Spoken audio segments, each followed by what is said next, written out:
Never thought I'd be the guy spying on his own wife, but there I was, hidden cameras and all. You see, it started with a text message, the kind that turns your world upside down. A simple, I miss you, from a number that wasn't mine. My wife, always careful, slipped up this time. It felt like a sucker punch, right in the gut. I was boiling over, mind racing with betrayal. Without thinking twice, I rigged our house with ya. I know, it sounds extreme, but you don't think straight when your heart's been trashed. I needed proof, something solid to confront her with. Next up, the big show. I called her family over for the weekend. Family reunion, I said. They bought it. Everyone cheerful and unsuspecting. My wife, she was the picture of innocence. That stung the most. Dinner time was a blast, until it wasn't. Midway through, I grabbed the remote and switched on the TV. There it was, the grand reveal, footage of her and Mr. Wonderful, all cozy and loving. Like watching a car crash in slow motion, I tell y'all. The room went dead silent. You could have heard a pin drop. Her dad, the retired judge with that no-nonsense look, his face crumpled in disbelief. The man spent his life upholding the law, and here was his daughter, breaking the rules of her mom, a staunch believer in marital sanctity, looked like she'd seen a ghost. Her brother, well, he couldn't even sit still, pacing around like a caged animal. Disgust, shame, shock, it was all there, written on their faces. Me? I was a mix of anger, vindication, and this deep, hollow sadness. It's one thing suspecting your wife's cheating. It's another watching her family's hearts break right along with yours. That image, her on the screen, oblivious to the pain she was about to cause, it'll stick with me forever. The aftermath was a storm of yelling, crying, and accusations. Her dad, he couldn't even look at her, said something about betraying the family name. Her mom was in tears, asking why over and over, and her brother, man, he was livid, like he wanted to punch something, probably me for airing their dirty laundry. My wife, she was a mess, sobbing, begging for forgiveness, trying to explain. But what's there to explain when you're caught red-handed? I just sat there, watching the chaos, feeling like I was in some twisted reality show. Yeah, it was cruel, maybe too cruel, but in that moment, all I could think about was the lie my life had become, and her family, they deserved to know the truth, no matter how ugly. The morning after the big reveal, the house felt like a graveyard, silent, heavy with regret. My wife, her eyes puffy from crying, tried to talk to her mom. But let me tell you, her mom, a lady who's all about family honor and tradition, wouldn't have any of it. She just sat there, stone-faced, looking straight through her own daughter. "You've brought shame to us," she said, voice cold as ice. The words cut deep, you could see it in my wife's eyes. Her brother, this big guy who used to idolize her, couldn't even bear to be in the same room. He kept shooting these angry glances before finally storming out. He slammed the door so hard, the whole house shook. My wife crumpled right there, sobbing like a child. It was a mess, a real-life drama unfolding right in my living room. That night, I lay in bed, staring at the ceiling, decision made. First thing next morning, I went down to the courthouse and filed for divorce. Irrefutable evidence of adultery, the form read. Never thought I'd tick that box. It was surreal, signing those papers, like closing the book on a chapter of my life. Word travels fast in small towns, and ours is no exception. By noon, everyone knew. Whispers at the grocery store, stares at the gas station, you name it. Our once quiet life became the town's hottest gossip. I heard bits and pieces, can you believe it? And never saw it coming. Yeah, join the club.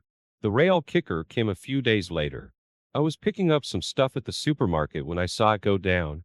The affair partner's wife, a short, fiery woman, confronted my wife right there between the aisles. It was like watching a showdown in a Wild West movie, only with shopping carts and canned goods. "You home wrecker," she yelled, jabbing a finger in my wife's face. My wife, looking like a deer in headlights, just stood there, taking the verbal beating. People gathered, phones out, recording every second.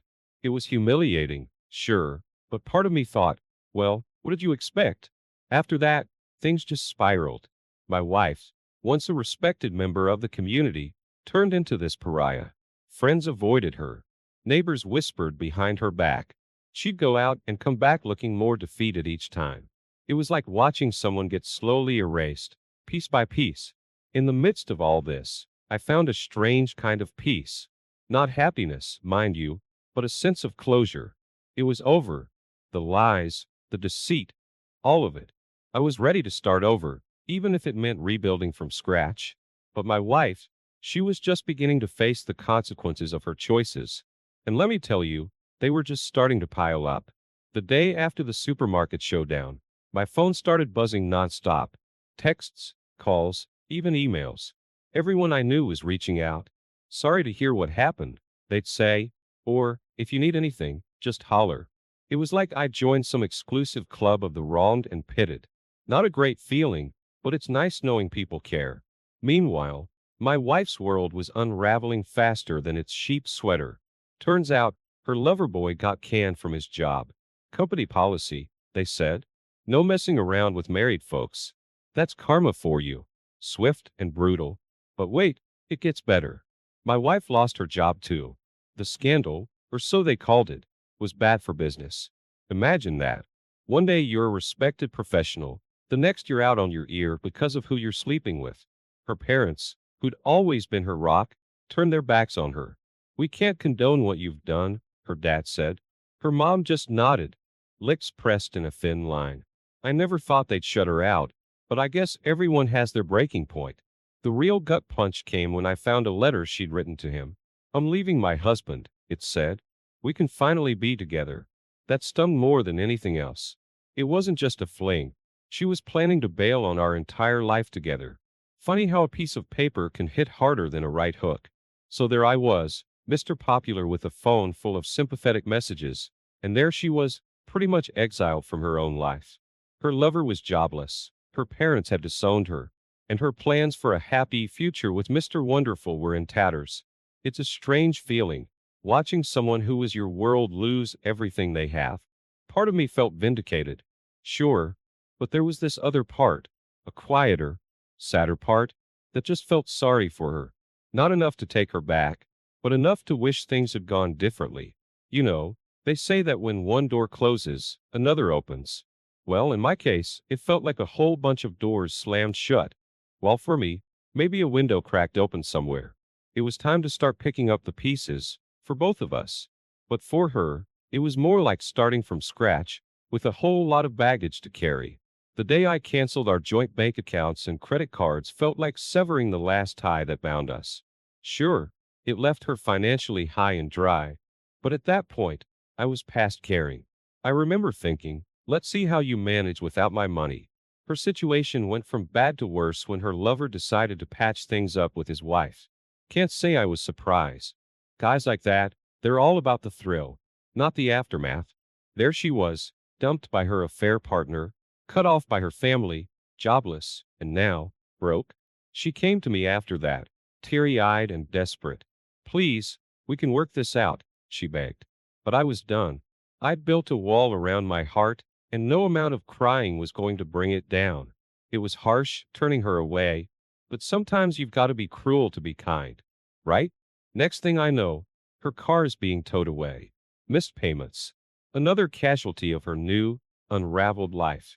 It was a sad sight, watching her plead with the tow guy, but he just did his job, indifferent to the sob story behind the wheels. With no car, no money, and nowhere else to go, she ended up in some cheap motel on the outskirts of town. I heard about it from a buddy who saw her checking in. Looks like she's hit rock bottom, he said. I didn't want to think about her in that dingy place, but it was hard not to.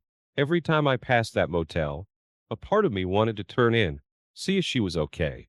But I'd force myself to drive on. She made her bed. I'd mutter, trying to convince myself I was over it. But deep down, I knew I wasn't. It's tough, you know, trying to hate someone you once loved. Her fall from grace was like watching a house of cards collapse, slow, inevitable, and utterly complete. From a cozy home and a loving husband to a lonely room in a seedy motel, it was a stark reminder of how quickly life can turn on you.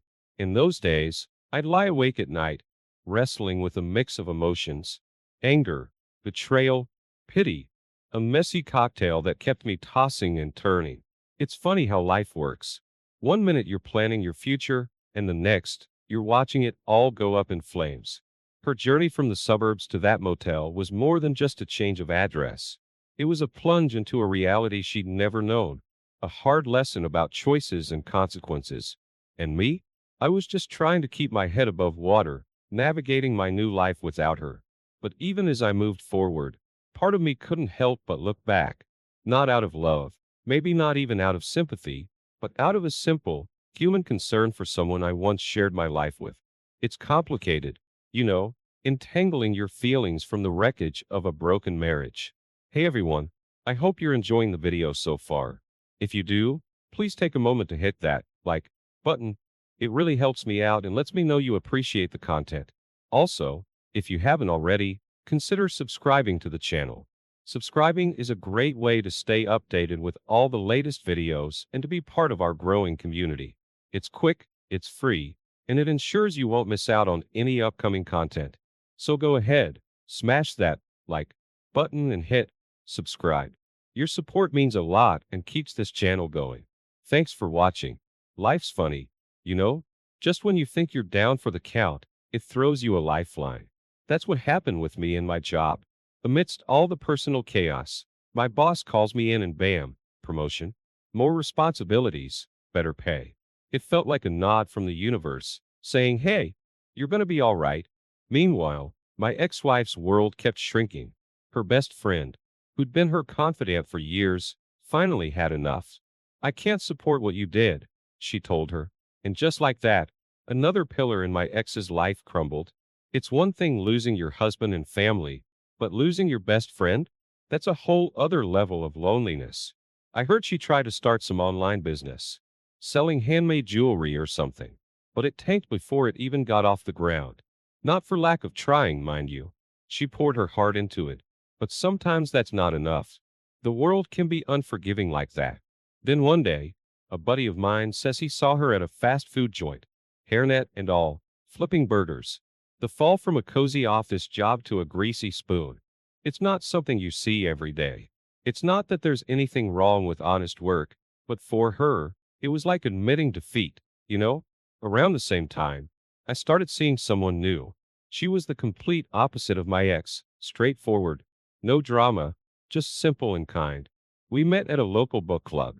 She was into mystery novels, and I guess after all the mysteries in my own life, it felt right. It was nice, feeling that connection again, like stepping into the sun after a long night. Dating her was a breath of fresh air. No secrets, no lies, just two people enjoying each other's company. It made me realize how strained things had been with my ex, even before everything went down. This new relationship felt easy, natural. It was a reminder that not everything in life has to be a struggle. Seeing my ex in that fast food uniform, though, it gave me a weird mix of feelings. Part of me felt sorry for her. Nobody dreams of ending up like that. But another part, maybe the less generous part, thought, well, you made your bed. My life was moving forward. New job, new relationship, new beginnings. It was like I'd stepped onto a new path, leaving the wreckage behind. But every now and then, I catch myself wondering about her, about how different our lives had become. It's strange, you know, how life can take two people who were once so close and send them spinning into entirely different orbits. I was on the rise, finding new love, new success. She was just trying to keep her head above water, one burger flip at a time. In the grand scheme of things, it was a chapter of new beginnings for me and harsh realities for her. A tale of two paths diverging from the same broken road. And as much as I wanted to focus on my own journey, part of me couldn't help but look back at hers, if only just to see how far we'd both come. So, things got worse before they got better. Word around town was that my ex-wife's health was taking a nosedive. Stress, they said, and who could blame her? Living in that dingy motel, working a dead-end job, her world had turned upside down. I'd see her around, looking thinner, eyes hollow. It was like watching someone fade away in slow motion. Then one day, I get this letter. Her handwriting on the envelope, shaky and uncertain. I knew it was some sort of apology, a plea maybe, but I couldn't bring myself to open it. Instead, I just dropped it back in the mailbox, returned to send her. Harsh, maybe, but I had to draw the line somewhere. Around the same time, her folks packed up and left town, sold their house, the one she grew up in, and moved out of state. Didn't even say goodbye to her, or so I heard. That had to sting, being abandoned by the people who raised you. It's one thing feeling like the world's against you, but your own parents? That's a whole other kind of hurt. In court, when it came to alimony, I put my foot down. She cheated. I told the judge. Why should I pay for her mistakes? The judge agreed, and just like that, I was off the hook. But walking out of that courtroom, it wasn't victory I felt. It was more like relief. Relief that this chapter was finally closing. The final blow for her came when she was evicted from the motel. Missed payments, they said. I remember driving past, seeing her sitting on the curb, surrounded by a few bags of belongings. It was a pitiful sight, really. There she was, the woman I once promised to spend my life with nowhere to go, no one to turn to. I'd be lying if I said I didn't feel a pang of something, guilt, maybe, or pity, but I had my own life to live. I'd moved on, found peace, and there was no going back to that mess. Her life, though, seemed to be spiraling out of control. From a comfortable home to a roadside curb, it was a stark reminder of how quickly fortunes can change. And as much as I wanted to wash my hands of her and the whole sorry saga, I couldn't help but feel a twinge of something. Not love, not anymore, but maybe just a trace of the connection we once had. It's funny how life works. One minute you're on top of the world, and the next, you're scraping rock bottom. My ex-wife's downfall was a testament to that. A tale of loss, regret, and the consequences of choices made. Seeing her like that, all alone, it made me think about how fragile it all is. Our lives, our relationships, our sanity. One wrong turn, and it can all come crashing down. So, as I drove past her that day, part of me wanted to stop, to offer some kind of help. But I kept driving, telling myself it was for the best. After all, some bridges, once burned, can't be rebuilt. And sometimes, the only way forward is to leave the past behind, no matter how hard it might be. Life's a roller coaster, ain't it? Just when you think you've got it all figured out, it throws you a curveball. Take this one time. A buddy of mine says, "Hey, your ex has been asking about you." I just shrugged it off. Old news, water under the bridge. Meanwhile, I was busy putting a ring on the finger of my new girl. Yeah, I popped the question, and she said yes. It felt good, moving on, starting fresh. She was everything my ex wasn't. Honest, straightforward, real. Putting that engagement ring on her was like saying, that part of my life, it's over. But life has a way of reminding you of things you'd rather forget. Like when I heard my ex ended up in the hospital. Exhaustion and malnutrition, they said. The news hit me weird. Sure, we were done and dusted. But once upon a time, she was my everything. It's hard to hear something like that and not feel a thing. She tried reaching out to her brother too, tried to patch things up, but he wasn't having any of it. Can't blame him, really. She burned a lot of bridges, and some just don't get rebuilt. Her own brother turning his back on her, that's gotta hurt, no matter how tough you are. Then I hear she's been seen wandering around town, looking all lost and out of sorts. It's a small place, our town, so news travels fast. People said she looked like a ghost, just aimlessly walking the streets. I pictured her there, all alone, and part of me wanted to do something, anything. But what can you do, right? It's strange how life works. There I was, celebrating my new engagement, and there she was, at what seemed like the lowest point of her life. I'd moved on, but she was stuck, trapped in this downward spiral. Sometimes, late at night, I'd think about her. Not in a longing way, but more like wondering how things got so messed up. We'd started with such high hopes, and now, it was like we were living in two different worlds. I'd lie there next to my fiancée, feeling her warmth, her steady breathing, and I'd feel grateful. Grateful for a second chance at happiness, for finding someone who made me believe in love again. But there was always this niggling thought in the back of my mind about my ex. Where did she go wrong? Was there something I could have done differently? Questions with no answers, I guess. Life's not always fair, and it sure isn't kind. You can find happiness one moment and lose everything the next. Seeing my ex so broken, so lost, it was a reminder of that. A reminder to hold on to what you've got, to cherish it, because you never know when it might slip away. So, as I planned my future with my fiancée, part of me kept looking back at the past, at the life I'd left behind. Not with regret, but with a sort of melancholy understanding that sometimes life just takes you places you never expected to go. So there I was, planning a wedding, while my ex-wife's life was unraveling faster than a ball of yarn. It's funny how life splits paths. One day you're sharing dreams, the next you're strangers with nothing in common but memories. I heard through the grapevine that some local charity offered to help her out. But pride's a funny thing. It can make you turn down even a helping hand. She said no, preferring to struggle on her own. Made me think of the woman I once knew. Always too stubborn for her own good. Her mental state, though, that was another story. People started noticing, talking. They'd see her in town, muttering to herself, lost in her own world. It was sad, really. You never want to see someone you once loved fall apart like that. Then one day, word got around that she'd been arrested for shoplifting. Food, basic stuff, nothing fancy. It was a shock, sure, but more than that, it was a wake-up call. This was serious. She wasn't just down on her luck, she was desperate. In jail, she bumped into an old friend of hers, someone who'd also seen better days. This friend, she'd had her own fall from grace, a story of lost jobs and bad decisions. They were like two peas in a pod, both trying to make sense of where it all went wrong. I thought about her a lot in those days, not with anger or resentment, but with a sort of detached sadness. It's weird, feeling sorry for someone you once thought you'd spend your whole life with. I'd look at my fiancée, so full of life and hope, and then I'd think of my ex, her life in tatters. It was like a tale of two cities, one bathed in sunlight, the other shrouded in shadows. Sometimes I'd catch myself wondering if there was something I could have done to stop her spiral, but then I'd shake it off.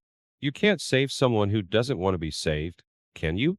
The news of her arrest and her run-in with her old friend made the rounds in our small town.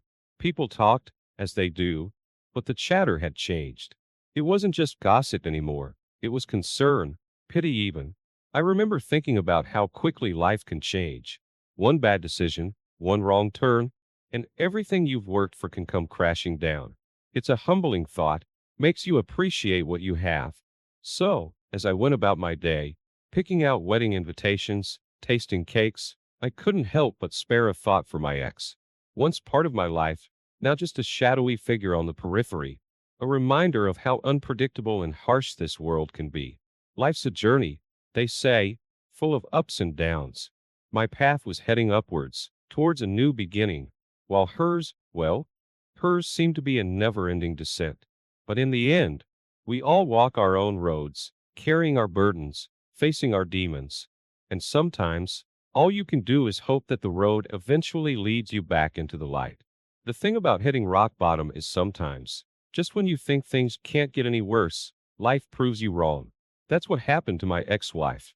Fresh out of jail, she found herself backstabbed by the one friend she thought she had left. This so-called friend, who'd also been in the gutter, saw an opportunity and took it. Used my ex for some quick cash, then kicked her to the curb. Talk about a low blow. So there she was, no roof over her head, no one to turn to. The streets became her home. I saw her once, huddled under a pile of newspapers in the park. It was a cold, damp morning, and there she was, trying to keep warm. My heart sank. No matter what had gone down between us, no one deserves that. A guy who used to work with her spotted her too, tried to offer help, maybe a place to stay or some work. But pride, or maybe shame, got the better of her. She turned him down flat, said she'd sort herself out. That's the thing about pride. It can keep you warm, but it sure won't put a roof over your head. I heard through the grapevine that she started keeping a journal, writing down her thoughts, her regrets. Maybe it was therapeutic, a way to make sense of the mess her life had become. I wondered what she wrote about. Our life together, where things went wrong, the spiral that took her from a warm bed to a cold park bench. It's strange, You know, there you are, planning a wedding, tasting cakes, picking out suits, and there's this person you once shared everything with, out there somewhere, writing in a journal about where it all went wrong. I'd think about her at night sometimes, lying in bed next to my fiancée. I'd wonder if she was safe, if she was warm, if she had enough to eat. It's funny how someone can be out of your life, but never really out of your thoughts. The journal thing stuck with me. It was like she was trying to piece herself back together, one word at a time. I respected that. It takes guts to look at yourself, warts and all, and try to learn from it. So as I moved forward with my life, I couldn't help but look back at hers. It was like a cautionary tale, a reminder of how fragile it all is.